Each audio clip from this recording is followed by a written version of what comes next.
You know that feeling when you are sitting at a family dinner, surrounded by people who are supposed to love you, and yet you feel completely invisible. Everyone is talking, laughing, sharing stories, and you are there with a smile plastered on your face, nodding at the right moments, saying the right things, while inside you feel like you are suffocating. You want to scream. You want to stand up and say something real, something true, something that would shatter the comfortable illusion that everything is fine. But you do not. You swallow it. You push it down. You tell yourself, this is not the time. This is not the place. These are not the people who would understand. And so you sit there, performing the role of the good daughter, the agreeable sister, the pleasant niece, while the real you, the one with opinions and desires and needs that might make others uncomfortable, stays locked away in a place so deep you sometimes forget she exists at all. This is not just one dinner. This is your life. This is how you have learned to move through the world, monitoring yourself constantly, editing your words before they leave your mouth, shrinking to fit the space others have allocated for you, smiling when you want to cry, agreeing when you want to argue, giving when you have nothing left to give. And the worst part is, you do not even know when this started. You cannot point to a single moment and say that is when I learned to betray myself. It happened so gradually, so naturally, that it feels like it has always been this way. Like this is just who you are, but it is not who you are. It is who you were trained to be. And the difference between those two things is everything. There are moments when you catch glimpses of something else. Maybe you are driving alone and a song comes on and suddenly you feel tears streaming down your face for no reason you can name. Maybe you wake up from a dream that leaves you shaken,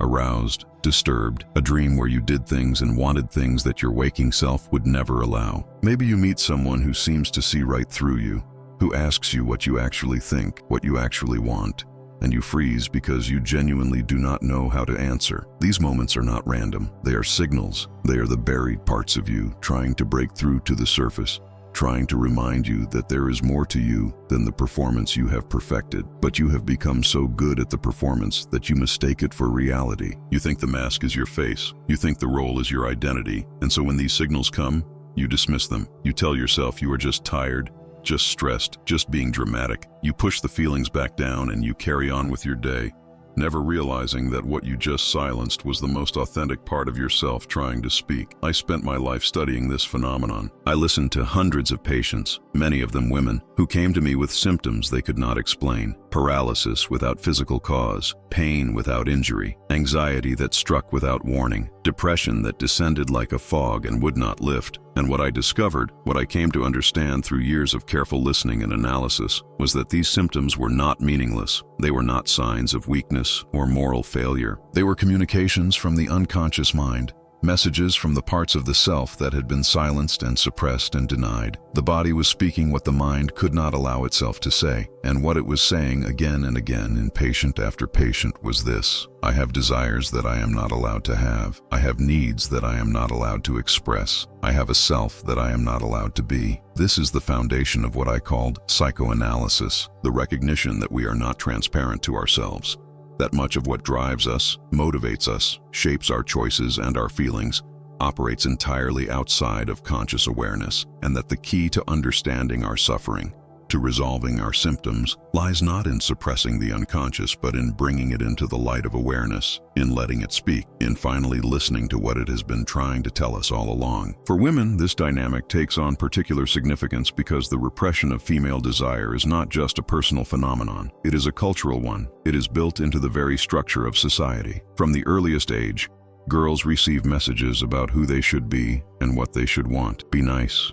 Be quiet, be helpful, do not be too loud, too aggressive, too demanding, too much. Make yourself small so others can feel big. Put everyone else's needs before your own. Find your value not in what you do or think or create, but in how you look, how you please, how well you serve. These messages come from everywhere, from parents who may not even realize what they are teaching, from teachers who reward compliance over creativity, from media that presents women as objects to be looked at rather than subjects who look, from peers who police each other's behavior, who punish any girl who steps outside the prescribed boundaries with social exclusion and shame. And so the girl learns. She learns that her authentic self, with all its desires and demands and complexities, is not acceptable. She learns that to be loved, to be safe, to belong, she must become someone else. She must construct a false self, a performing self, a self that is designed to meet the expectations of others rather than to express her own truth. And this false self becomes so familiar, so automatic, that she forgets it is a construction. She thinks it is who she really is. But it is not. It is a cage. And the real self, the one with the forbidden desires,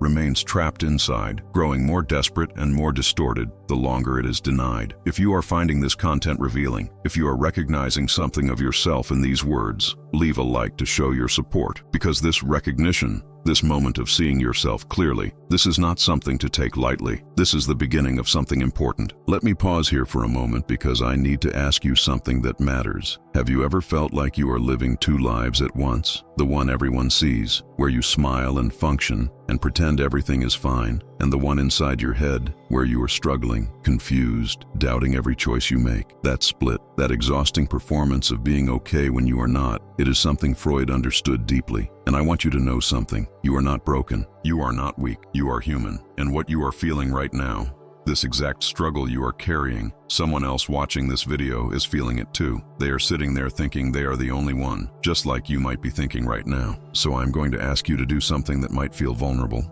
but it is important. Go down to the comments right now and type this exact phrase. I feel this. Just those 3 words. I feel this. You do not need to explain. You do not need to write your whole story. Just let those words be your voice today, because when you do that, something powerful happens. The person scrolling through these comments, the one who feels completely alone in their pain, they are going to see your comment. And for the first time in maybe days, weeks, or months, they are going to realize they are not alone either. Your 3 words might be the thing that helps them breathe a little easier tonight. This is not just about engagement. This is about connection. This is about breaking the silence that keeps us isolated in our suffering. Freud built his entire life's work on one simple truth. We heal when we speak what has been hidden. So speak it now. Go to the comments.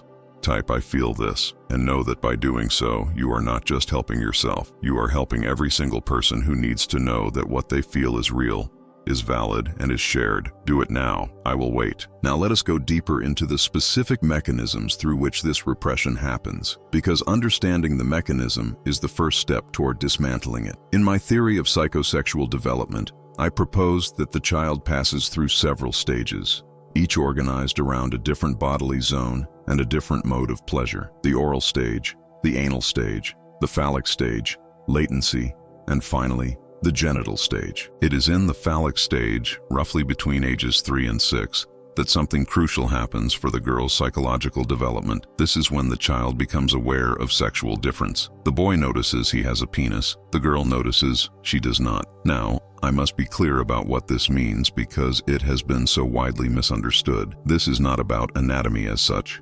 It is about what the anatomical difference comes to symbolize in the child's developing mind. In a society where power, authority, and freedom are associated with masculinity, the girl perceives her lack of a penis as a lack of something else, a lack of the privileges and possibilities that seem to come automatically to those who have one. I call this penis envy, and the term has been criticized relentlessly. But consider what it actually describes. It describes the girl's dawning recognition that she lives in a world that values maleness over femaleness, that her father can do things her mother cannot, that boys are given freedoms she is denied, that there is a whole realm of power and agency that seems closed to her simply because of her sex. The envy is not for the organ itself. The envy is for what it represents. And this envy, this sense of lack, this feeling of being somehow incomplete or inferior, it shapes everything that follows. Because here is what happens next. The girl, feeling this lack, turns away from her mother and toward her father. She enters what I called the female Oedipus complex, though it is more complicated than the male version. She desires the father. She wants to possess him, to be his special one, to have from him what she feels she is missing. But this desire is forbidden. She cannot have the father, and so she must find another way to resolve the complex. She identifies with the mother. She takes on the mother's role. She becomes, in a sense, the mother, waiting for the day when she can have a man of her own and through him, and through the children she might bear, finally achieve the completeness she has been seeking. But look at what this means for her desire. From this point forward, her sense of self is organized around being the object of someone else's desire, rather than the subject of her own. She learns to want to be wanted. She learns to find satisfaction, not in the direct pursuit of her own pleasure, but in being chosen, being valued, being needed by someone else. Her desire becomes indirect, mediated, dependent on the desire of another. And this is the structure that so many women carry into adulthood without ever realizing it. They do not know what they want because they have been trained to want what others want them to want. They cannot feel their own desire because their desire has been colonized by the desires of others. But the original desires do not disappear. This is the crucial point. They are repressed, yes, pushed out of consciousness, but they remain active in the unconscious. And from there they continue to exert their influence. They appear in dreams, in those vivid, disturbing, sometimes shameful dreams, where you do things your waking self would never allow. They appear in symptoms, in the mysterious physical ailments that have no medical cause. They appear in patterns, in the way you keep choosing the same kind of partner, keep recreating the same dynamics, keep finding yourself in the same painful situations despite your conscious intention to do otherwise. They appear in moments of breakdown, when the false self can no longer hold and something raw and true bursts through. These are not signs of pathology. These are signs of life, signs that the authentic self, with all its forbidden desires, is still in there, still fighting to be recognized. Let me give you an example from my clinical work, though I will change the details to protect confidentiality. A woman came to me suffering from a compulsive need to please others. She could not say no. She could not express disagreement. She could not ask for what she needed. She spent her entire life anticipating what others wanted and providing it before they even asked. And she was exhausted, depleted, resentful, but she could not stop. Anytime she tried to assert herself, to put her own needs first, she was overwhelmed by anxiety so intense it felt like she would die. Where did this come from? As we explored her history, we found that as a child she had learned that her mother's love was conditional. When she was good, when she was helpful, when she made no demands, her mother was warm and affectionate. But when she asserted herself, when she said no, when she expressed anger or need, her mother withdrew, became cold, punishing. The message was clear: be what I need you to be, or lose my love. And for a child, losing a parent's love feels like annihilation. It feels like death. So she learned to suppress her own needs, her own desires, her own self, in order to maintain the connection she needed to survive. This became her pattern. This became her identity. And now, decades later, she was still living according to that childhood logic, still sacrificing herself to avoid the catastrophe that never came, but always felt imminent. The work we did together was the work of bringing this unconscious pattern into consciousness, of seeing how it had been formed and how it was still operating, of understanding that the anxiety she felt when she tried to assert herself was not a signal of real danger, but a remnant of childhood fear that no longer applied to her adult life, of gradually, carefully allowing herself to feel the desires she had repressed, the desire to say no, the desire to be seen for who she was rather than what she provided, the desire to take up space, to have needs, to matter in her own right. This was terrifying work for her. Every step felt like walking toward a cliff, but as she took those steps, as she allowed herself to be more authentic, something remarkable happened. The world did not end. People did not abandon her. In fact, many of her relationships improved, because she was finally showing up as a real person rather than a performing one. And the exhaustion, the depletion, the resentment, they began to lift. Not because she stopped caring for others, but because she started caring for herself too. Because she was no longer giving from an empty cup. This is what is possible when you begin to reclaim your repressed desires. Not chaos, not destruction, not the collapse of everything you have built, but freedom, authenticity, a life that actually feels like yours. But to get there, you have to be willing to look at what you have been avoiding. You have to be willing to feel what you have been numbing. You have to be willing to know what you have been hiding from yourself. And this is where the defense mechanisms come in, because the psyche does not give up its secrets easily. It has built elaborate structures to keep certain things out of awareness, and it will fight to maintain those structures even when they are causing you suffering. You already know this, but we're not ready to understand ourselves alone. The human mind is vast, complex, and often frightening to explore without guidance. If this content is helping you see yourself more clearly, if these insights about Freud's work are bringing light to parts of yourself you've kept hidden, then consider subscribing to this channel. This is not just another psychology channel. This is a space where we explore the depths of human nature together, where we take the most profound concepts from psychoanalysis and make them accessible, practical, and deeply personal. Every video here is designed to help you understand not just theory, but yourself, your patterns, your fears, your desires, the invisible forces that have been shaping your choices without your awareness. When you subscribe, you are making a commitment to yourself. You are saying that you are ready to look deeper, to understand more, to stop running from the truth of who you are. And I promise you this, I will be here every week, bringing you insights that matter, explanations that actually make sense, and perspectives that can genuinely change how you see yourself and the world around you. This journey of self-understanding is not easy. Freud knew this. He spent his entire life mapping the human psyche precisely because he understood how lost we can feel inside our own minds. But you do not have to walk this path alone. Hit that subscribe button. Turn on notifications. Become part of a community of people who have decided that understanding themselves is worth the discomfort, worth the effort, worth the time. Because at the end of the day, the most important relationship you will ever have is the one with yourself. And that relationship deserves your attention, your curiosity, and your courage. So subscribe now, and let's continue this exploration together. Your future self will thank you for taking this step today. Let me describe some of these defense mechanisms so you can begin to recognize them in yourself. Repression is the most fundamental. It is the process by which unacceptable desires, memories, or thoughts are pushed out of consciousness entirely. You do not know they are there. You have no access to them, but they continue to influence you from below. A woman who has repressed her anger might have no idea she is angry. She might describe herself as easygoing, as someone who never gets mad. But the anger is there, and it might come out in indirect ways. In passive-aggressive behavior, in chronic resentment, in physical symptoms like headaches or digestive problems. The anger has not gone away. It has just gone underground. Then there is reaction formation, where you express the opposite of what you actually feel. A woman who unconsciously resents her children might become an overprotective, smothering mother, showering them with attention and care to disguise the resentment she cannot allow herself to feel. A woman who has repressed her sexual desire might become rigidly moralistic, condemning sexuality in others as a way of controlling it in herself. The exaggerated expression is a clue that something is being hidden. Projection is another common mechanism. Here, you attribute your own unacceptable feelings to someone else. A woman who has repressed her competitiveness might see other women as competitive and catty, never recognizing the trait in herself. A woman who has repressed her desire for attention might accuse others of being attention seekers. What you cannot own in yourself, you see in others. And then there is sublimation, which is actually the healthiest of the defense mechanisms. Here,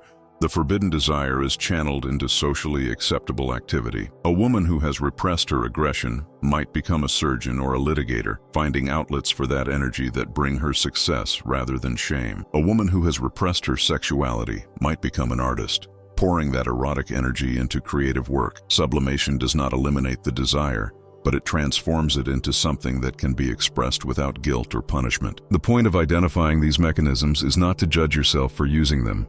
Everyone uses them. They are part of normal psychological functioning. The point is to become aware of them so they no longer operate entirely outside your control. So you can begin to ask yourself, what am I defending against? What desire am I hiding from myself? What would happen if I allowed myself to feel what I'm working so hard not to feel? These are uncomfortable questions. They take courage to ask. But asking them is the beginning of freedom, because as long as these mechanisms operate unconsciously, you are at their mercy. You are living a life shaped by forces you cannot see. But once you bring them into awareness, once you understand what you are doing and why, you have a choice. You can decide whether to continue the pattern or to try something different. So what is the desire that women learn to repress from childhood?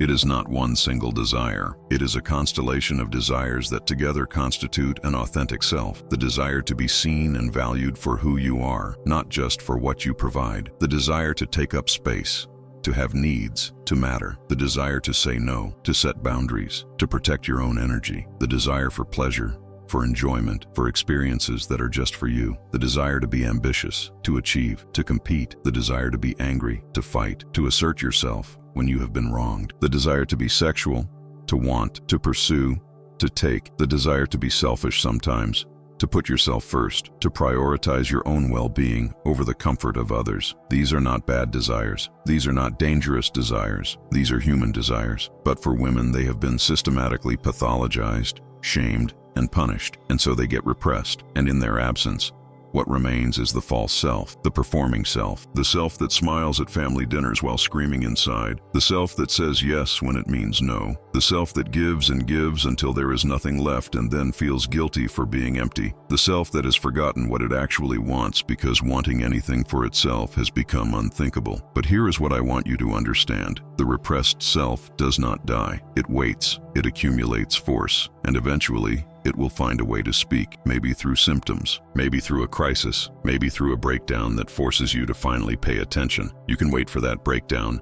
or you can start the work now. You can start by paying attention to the signals, the dreams that disturb you, the moments when you feel suddenly, inexplicably emotional, the fantasies you dismiss as silly or shameful, the anger that flashes and then vanishes before you can understand it, the sense that something is missing, that something is wrong, that you are not living the life you were meant to live. These signals are not your enemies. They are messengers from the repressed self, trying to guide you back to your own truth. The path back is not easy.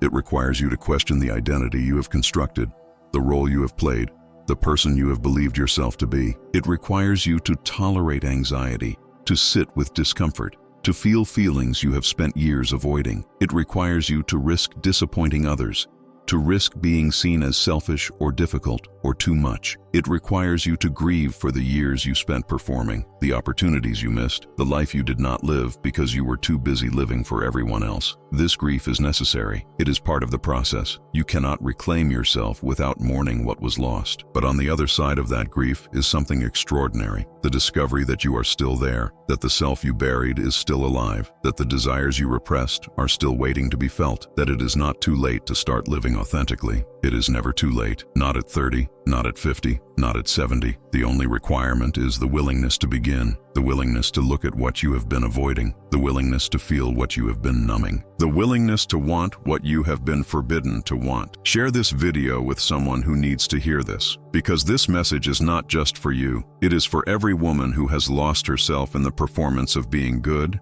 being nice, being what others needed her to be. It is for every woman who lies awake at night feeling like something is missing and not knowing what it is. It is for every woman who has forgotten what she actually wants. They need to know that they are not alone. They need to know that what they are feeling is real and valid and shared by countless others. They need to know that there is a way out, not through more performance, more self-improvement, more trying to be better at being who they think they should be, but through the radical act of finally, after all these years, allowing themselves to be who they actually are. And so I leave you with this question, the same question I asked my patients, the question that opens the door to everything. What would you want if you were not afraid? Not afraid of judgment, not afraid of rejection, not afraid of being too much or too difficult or too demanding. What would you want if you truly believed you had the right to want it? Do not rush to answer. Sit with the question. Let it work on you. Let it reach down into the places you have kept locked away. Because the answer to that question,